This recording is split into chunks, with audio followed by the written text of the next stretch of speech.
এক মাদ্রাসার ছাত্র তার হুজুরকে জিজ্ঞাসা করলো, হুজুর হাসরের দিনে বান্দার হিসাব নিকাশ কেমন হবে? ছাত্রের কথা শুনে হুজুর কিছুক্ষণ চুপ করে বসে থাকলেন। তারপর নিজের পকেট থেকে কিছু টাকা বের করলেন। তারপর প্রথম ছাত্রকে দিল 100 টাকা, দ্বিতীয় ছাত্রকে দিল 75 টাকা এবং তৃতীয় ছাত্রকে দিল 50 টাকা, চতুর্থ ছাত্রকে দিল 25 টাকা, পঞ্চম ছাত্রকে দিল 10 টাকা আর ষষ্ঠ ছাত্রকে দিল 5 টাকা। কিন্তু যে ছাত্রটি প্রশ্ন করেছিল তাকে হুজুর দিল মাত্র 1 টাকা। 1 টাকা পেয়ে তার মন খুব খারাপ হয়ে গেল, সে খুবই কষ্ট পেল। মনে মনে ভাবতে লাগলো, হুজুর সবার সামনে তাকে এইভাবে অপমান করলেন। সবাইকে টাকা দেওয়া শেষ করে হুজুর একটা মুচকি হাসি দিয়ে বললেন, আজকে তোমাদের ছুটি, তোমরা বাসায় চলে যাও।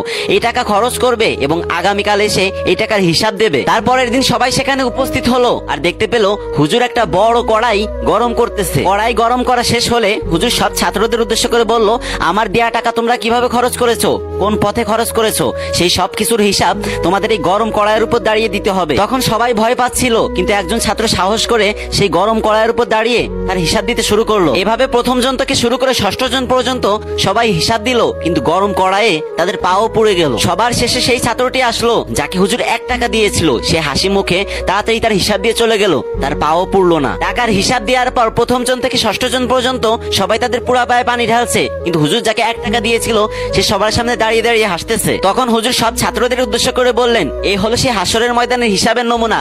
যার সম্পদ যত কম তার হিসাব তত সহজ। আর আজকে আমরা ভাবি আমরা যত সম্পত্তি বানাতে পারবো, আমরা যত টাকা পয়সা বানাতে পারবো, তত আমাদের পাওয়ার বাড়বে। হে আল্লাহ, আপনি যদি আমাদের কাছে হিসাব চান তাহলে জাহান্নাম ছাড়া আমাদের কপালে কিছুই জুটবে না। হে আল্লাহ, আপনি আমাদেরকে বিনা হিসেবে জান্নাত নসিব করিয়েন। আমিন।